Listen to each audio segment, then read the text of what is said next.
அலங்கார வாசலாலே பிரவேசிக்க வந்து நிற்கிறோம். தெய்வ வீட்டின் நன்மையாலே நிரம்பிட வந்து நிற்கிறோம்.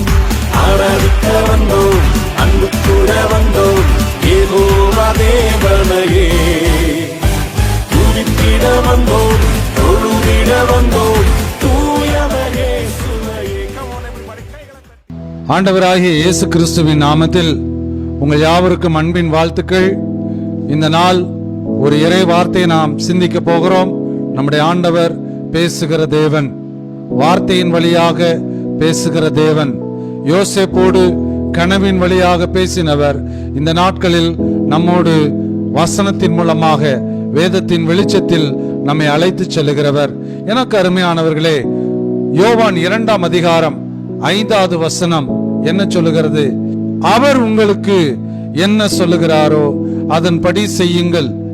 இயேசுவாகிய ஆண்டவர் உங்களுக்கு என்ன சொல்லுகிறாரோ அதன்படி செய்யுங்கள் என்று சொல்லி, கானாவூர் கல்யாணத்திலே அன்னை மரியாள் அங்கே இருந்த மற்ற எல்லாரையும் பார்த்து சொல்லுகிற வார்த்தை தான் இன்றைய சிந்தனைக்கு நாம் எடுத்துக்கொண்டிருக்கிறோம்.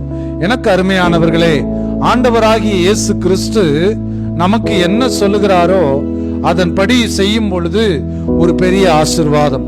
இந்த சம்பவம் நம் எல்லாருக்கும் நன்கு தெரிந்த ஒரு நிகழ்வுதான்.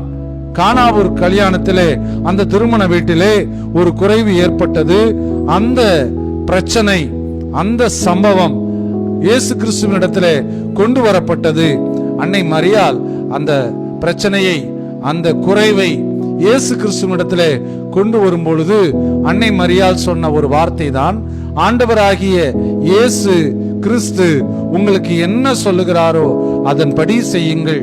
அந்த யோவான் 2ஆம் அதிகாரம் முழுவதையும் நாம் வாசிக்கும் பொழுது அங்கே குழுமி இருந்த அந்த வேலைக்காரர்கள் எல்லாம் இயேசு என்ன சொன்னாரோ அதன்படி அங்கே வைக்கப்பட்டிருந்த 6 கற்ஜாடிகளிலே தண்ணீரை ஊற்றினார்கள்.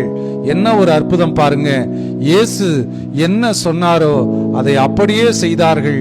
இயேசு வானத்துக்கு நேராக அண்ணாந்து பார்த்து ஒரு ஜெபத்தை ஏறெடுத்து பிதாவை துதித்து ஒரு அற்புதத்தை செய்ததை நாம் பார்க்கிறோம். எனக்கு அருமையானவர்களே, கானாவூர் திருமண அந்த வீட்டிலே காணப்பட்ட ஒரு குறைவு இயேசு கிறிஸ்துவின் நிமித்தம் நிறைவாக மாறினது. ஆகவேதான் இயேசு நமக்கு என்ன சொல்லுகிறாரோ அதன்படி நாம் செய்யும் பொழுது நம்முடைய குறைவுகள் எல்லாம் நிறைவாக மாறுகிறது, தேவைகள் எல்லாம் சந்திக்கப்படுகிறது, கண்ணீர் எல்லாம் துடைக்கப்படுகிறது. நாம் விசுவாசித்தால் தேவனுடைய மகிமையை காண்போம். நாம் விசுவாசித்தால், கீழ்ப்படிந்தால் ஆண்டவரிடத்திலிருந்து ஒரு அற்புதத்தை பெற முடியும். பாருங்கள், இரவு முழுவதும் பேதுரு என்கிற ராயப்பர் கடலிலே மீன் பிடிக்க எல்லா முயற்சியை எடுத்த பிறகும் கூட ஒரு மீனும் அகப்படவில்லை. ஆனால் அவருக்கு முன் தோன்றின இயேசுநாதர் சொன்ன அந்த வார்த்தை, இந்த பக்கமாக உன் வலையை போடு என்று சொன்ன பொழுது அந்த வார்த்தைக்கு கீழ்ப்படிந்து அற்புதம் நடந்ததை நாம் வாசிக்கிறோம். எனக்கு அருமையானவர்களே, இயேசு சொன்ன பக்கம் அந்த வலையை போட்ட பொழுது பேதுரு அந்த வலை கிளியக்கூடிய அளவுக்கு மீன்களை பிடித்ததை நாம் பார்க்கிறோம்.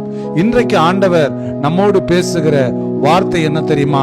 இயேசு என்ன சொல்லுகிறாரோ, பிதாவாகிய தேவன் என்ன சொல்லுகிறாரோ, தூய ஆவியானவர் என்ன சொல்லுகிறாரோ அதன்படி நாம் செய்யும் பொழுது நமக்கு அற்புதம்.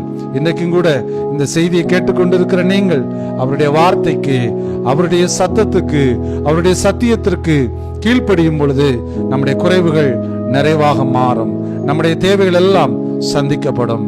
கண்களை மூடி நாம் ஜெபிக்கலாம். எங்களை நேசிக்கிற நல்ல ஆண்டவரே, இந்த நேரத்துக்காக நன்றி. நீர் பேசின வார்த்தைகளுக்காக நன்றி. அப்பா, நீர் என்ன சொல்லுகிறீரோ அதை மட்டும் நாங்கள் கேட்டு நடக்க எங்களுக்கு கற்று தருவீராக. சூழ்நிலைகளை பார்க்காமல் இயேசுவாகிய உம்மை நாங்கள் பார்க்க எங்களுக்கு கற்றுத்தாரும். மீட்பர் இயேசுவின் நாமத்தில் ஜெபிக்கிறோம் எங்கள் நல்ல பிதாவே, ஆமேன்.